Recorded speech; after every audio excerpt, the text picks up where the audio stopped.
What's going on? Welcome to the Shooting the Schmidt YouTube channel. I'm your host, Jonathan Smith. Thanks for taking the time out of your day to check out my video. I'm going to get you ready for the upcoming football weekend. It's pretty underwhelming. There's really only one big college football game. Indiana taking on Ohio State. Florida versus Ole Miss is intriguing. Arizona State BYU, like that game's going to be important for the Big 12, but I think most people are going to have their eyes trained on Indiana versus Ohio State, so I'm going to break that down a little bit. And I'm going to talk a little bit about the NFL as well. There's a few games in there that are important, but, like I said, it's a pretty underwhelming weekend all in all. Indiana against Ohio State. Indiana's currently an 11.5-point underdog. If you're on social media, then you know that there has been a major lack of respect for the Indiana Hoosiers and what they've done this year. 10-0, oh, but the schedule, oh, but they've beaten everyone by like 30 points on average. And so there you go. Like that has been the arguments and the discourse on Twitter, Facebook, wherever you kind of get your stuff. So big game this week. We had a game like this 4 years ago, November 21st, 2020. 7th-ranked Indiana played 2nd-ranked Ohio State in Columbus. And Ohio State won that game 42-35. So we were in this exact spot not that long ago. Those teams looked incredibly different, right? It's Michael Penix, it's Justin Fields, Garrett Wilson, that Indiana team, and that team with Ohio State. And when it comes to big games, because this is obviously a really big one for both teams. Like if Ohio State loses, they'll have 2 losses on the year. What does this loss do to them? If Indiana loses, obviously they're 10-1, 1 game left against Purdue, no big wins. What does this do to them? So both teams need to win this game, right? And so when it comes to big games, I always want to look at the quarterback position, right? Because in big basketball games, we don't talk about the role players. Like if the Lakers played the Celtics in the NBA Finals today, I wouldn't talk to you about Derek White and Drew Holiday and Max Christie. Like, as important as those players are, I'm going to talk to you about LeBron James and Jason Tatum. So that's what we're going to do with this game. So Will Howard transfers in from Kansas State and really elevates the level of play at the quarterback position, right? And then Curtis Rourke transfers in from Ohio, MAC Player of the Year last year, 6th year in college football. Dude just played a ton of football. He transfers into Indiana and helps elevate the program as a whole because Curt Cignetti, as good of a coach as he is, he's not turning this program around without a good quarterback. So they bring in Rourke. Ohio State brings in Will Howard. And it's really interesting because the last time these two teams played, 4 years ago, November 21st, 2020, like the quarterbacks on display were both awesome. It was Michael Penix Jr. when he was still at Indiana, and it was Justin Fields, 2 guys that wound up being top 10 picks in the NFL draft. That is not what we have here. I like Will Howard. I think Will Howard's a good player. I don't think he's going to be a top 10 pick, though. I like Curtis Rourke. He might get drafted on day 3, the 5th, 6th, or 7th round. So the talent in this game at quarterback just isn't as matching. Or it's not as great as it has been in the past when it comes to the quarterback position. And when you look at Will Howard this year, Ohio State's been more physical than they were last year. They've ran the ball a lot. You got Chip Kelly in there as the offensive coordinator. So because of that, Will Howard's numbers haven't been great. And I also just after having watched him at Kansas State and watching him at Ohio State this year, I just don't expect him to go throw for 350 yards and 4 touchdowns in a game. I don't expect that at all. If that happens, I'll be really surprised. To be fair to him, though, he has 1 game this year where he threw for over 300 yards. That was against Oregon, and he was really good in that game. So maybe I'll be wrong on that, but I don't expect him to do that. And it's the same thing with Curtis Rourke. I don't expect him to go out there and throw for 350 yards and 4 touchdowns against a good Ohio State defense, one of the best in the country, probably the most talented in the country as well. Now, to be fair to Curtis Rourke, he's got 3 games where he's thrown for over 300 yards, but it's really different throwing for over 300 yards against Maryland and UCLA versus throwing for 300 yards against the Ohio State Buckeyes. So I think these quarterbacks are really similar in terms of they just aren't going to be asked to do a ton. I don't think Indiana's going to win because of Curtis Rourke, and I don't think Ohio State's going to win because of Will Howard. Okay, and so because of that, the next thing I would go to, if there's not a clear advantage as in terms of who to pick, I would go look at the coaches. Is there a coaching mismatch? And while the approval rating of Curt Cignetti right now is significantly higher than the approval rating of Ryan Day, I'm just like, if I had to lean one way or the other, I'd probably lean towards Ryan Day because I've seen him win these games before. Okay, sure, Curt Cignetti, look, he might be the better coach, but he's 10-0 at Indiana, and as I said to open the video, soft schedule. Like, I like Cignetti, but really soft schedule. Meanwhile, Ryan Day, he's only lost 9 games in 7 years. He's won a Sugar Bowl. He's won a Rose Bowl. He's made it to the college football playoff title game. Like he's done all of those things. And so because of that, like I'd probably roll with Ryan Day if I had to pick a coach in this matchup. But the gap between quarterbacks isn't close, and the gap between coaches, or excuse me, the gap between quarterbacks is close, and the gap between coaches is close as well. So what do you look to? What is the thing that is going to define who wins this game? And I think it's going to be all about the offensive line play. Ohio State, they're shuffling things around. They're starting center tore his Achilles. He's out for the year. He's not playing this week. And they're starting left tackle. He tore his ACL earlier in the year. I believe that game was against Oregon. So what does Ohio State do? Yes, they are super talented, a lot of NFL players, but they're having to bring up these backups, and they had a few weeks there. I don't know if you remember the Nebraska game where they beat Nebraska 21-17, but they had the Nebraska game where they just really struggled to protect the quarterback, and they couldn't really generate much of a run game. Like, how does losing their starting center, which if you asked me, I would argue that the two most important positions on the offensive line are the left tackle and the center.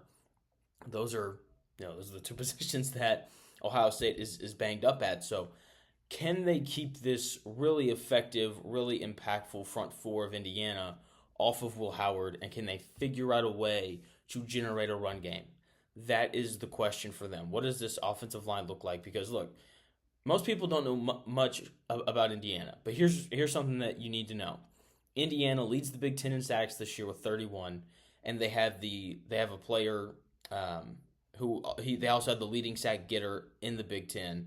I'm blanking on his name, but he has 9.5 sacks on the year. Like, they can get after the quarterback. That's something that they do incredibly well, and they do a really good job of stopping the run. Like, the front seven for Indiana, that is the best unit on this team when it comes to the Hoosiers. That's offense or defense. How does Ohio State deal with their center being out? That is the most important thing that I want to look at. And then for Indiana, it's the exact same thing.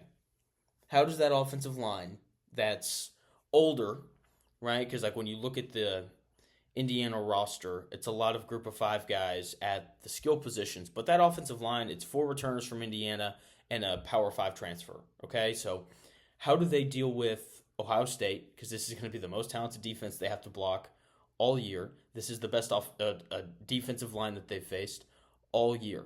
How do they hold up? Because they struggled, 2 weeks ago against Michigan. They did. Michigan's got 2 interior defensive linemen who are going to get drafted really high this year. And Indiana struggled against those guys. So how does the Indiana offensive line hold up against a talented, defensive line group for Ohio State? Like those are the important things. And look, whoever's offensive line plays better against these really good defensive fronts is going to win. It's really that simple. Like, if Will Howard has time to throw and Ohio State can run the ball, then they're probably going to win. And if Curtis Rourke has time to throw the ball, and if they can figure out a way to run it, because they didn't run it very well against Michigan, then Indiana's probably going to win. I do think that one thing that people aren't talking about enough in this game is the bye week. Indiana's coming off of a bye week. That is such an advantage, because they're going to be able to go back.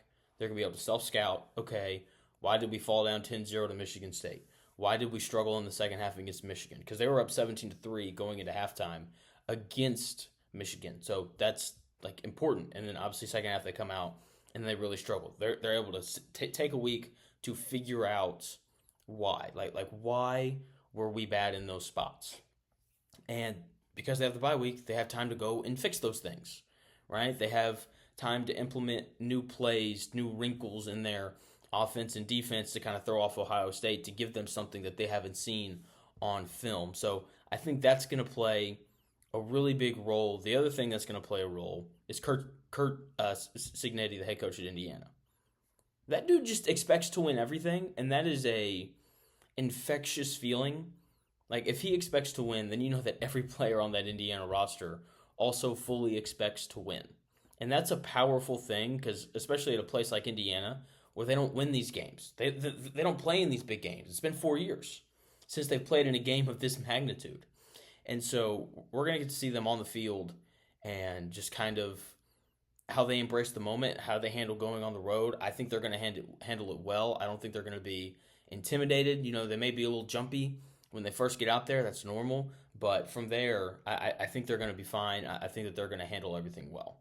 With that being said, I'm going to take Ohio State to win. It's no disrespect to Indiana. I did a video on them earlier in the week. I think they're a really good football team. So I like Indiana to lose, Ohio State to win, but Indiana covers the 11.5 point spread. I like Ohio State by a touchdown. So, and then you get into all the interesting stuff of like, what if Indiana loses? I think Indiana has to win. Simple as that. I think if they lose, the committee will figure out a way to leave them out.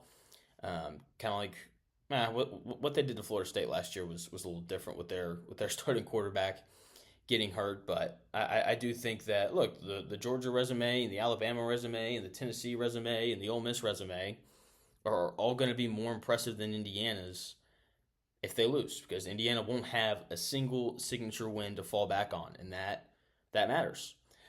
What happens to Ohio State? If Ohio State loses, I think they'll be fine in terms of the college football playoff. They'll likely finish at 10-2 because Michigan's not very good. And then they kind of fall in there with all the other 2-loss SEC teams. The difference is Ohio State's 2 losses will be to number 1 ranked Oregon and probably number 2 ranked Indiana. And so they'll have the 2 best losses in the country. They'll have that win against Penn State. So if Ohio State loses, like, I still think that they'll wind up in the playoff. They're Ohio State. Come on now. In terms of the NFL, there's not one game this week that's super important. There's honestly a lot of bad games. Like, the 1 o'clock slate is terrible.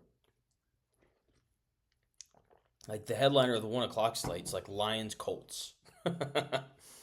and the Lions are favored by 7.5 there. So I think that the thing to keep an eye on this week in the NFL are the NFC West games, all of them, because obviously, the Cardinals are at the top of that division at 6-4. Everyone else is 5-5.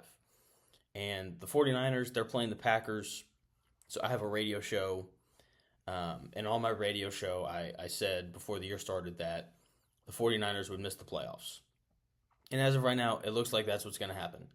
But they have to win this game if they want a chance to make the playoffs, because the rest of their schedule is just brutal, right? So they're going to play the Packers this week, and then they play the Bills, and then they play the Bears, Rams, Dolphins, Lions, and then they finish their season in Arizona playing against the Cardinals. Like, that's a lot of good teams in a row. And the 49ers are going to have a chance to win this game because they're playing against Jordan Love. And Jordan Love's probably going to throw a pick, probably multiple. And so, like this is a game that they have to win if they want to make the playoffs. Okay, they've battled injuries. Hopefully they can stay healthy. If you look at their injury report, they got a bunch of guys that are questionable, which means that they're going to play. That's usually what that means, at least. And so they got to get it going this week if they want to make the playoffs. McCaffrey's back. They're just old. Like, it's the oldest roster in the NFL. I hope they stay healthy. I hope they make the playoffs, because that's a really talented team. I'm just not convinced that they're going to do it, but they need this. They need this game this week. They are 3-point underdogs going to Lambeau, so we'll see how that game goes. Next on the NFC West list, the Cardinals play the Seahawks. Cardinals, they're the surprise team of the year. It makes sense, though. Good. They have a good quarterback. He missed 8 games last year, right? So Kyler Murray's back. He's having a really good year. Marvin Harrison Jr. has made the offense better. He's made the passing game better. They run the ball well. They got multiple good backs. They've invested in the offensive line in previous drafts. And then Jonathan Gannon is a good defensive coach. He was the defensive coordinator for the Eagles when they went to the Super Bowl. He is, once again, a good defensive coach. They don't have a ton of talent on that side of the ball outside of Budda Baker, but coaching can kind of help make up for a lack of talent, especially in the NFL where everyone is talented. So Cardinals, Seahawks, and then you got, the Seahawks, who started hot, really cooled off, and then they won a big one last week against the 49ers. Incredible game. Geno Smith, being Geno Smith, running around, runs in for the game-winning touchdown with 12 seconds left. Just incredible. They're 5-5 now. Coach McDonald, first-year coach, another defensive-minded guy who I really like. He was great when he was in Baltimore, great when he was coaching at Michigan. So, good coach there as well.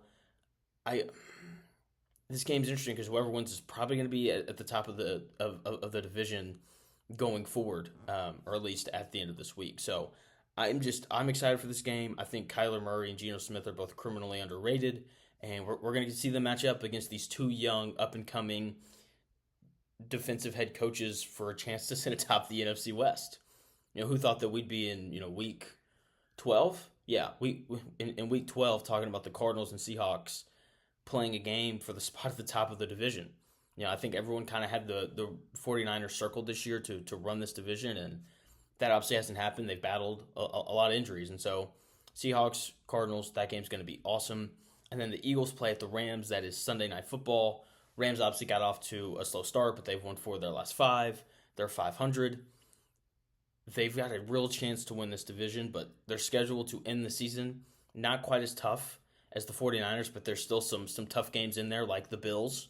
And so I think in order for them to win this division, they need to win a game like this on Sunday night against the Eagles, a team that's probably better than they are, but it's at home. Sean McVay, you have a coaching mismatch here. Like this is like Sean McVay versus Nick Sirianni. So this feels like one that the Rams could win and should win. The Eagles, we'll see if they can keep it rolling. I am not a big Eagles guy. They are uber talented. A.J. Brown's awesome. Saquon Barkley's awesome. Jalen Hurts is a beast. Devontae Smith would be wide receiver 1 at a lot of different places. The defense has gotten better as the year's gone on. Quinton Mitchell, outstanding defensive rookie corner. Cooper DeJean's been good. I mean, they've drafted well. They've got a ton of talent. But I'm just kind of waiting on the game where Nick Sirianni is like, we're not going to win because I want to be Nick Sirianni. So questions there. I think that game's going to be highly fascinating, seeing this great coach in Sean McVay take on this, let's call him an average coach, in Nick Sirianni and this awesome roster, whereas the Rams roster probably top to bottom isn't as good as Philadelphia's. But we're going to see predictions for all these games. I'm going to take the Rams, Cardinals, and Packers, and we'll just kind of see where things go from there. So big weekend of football.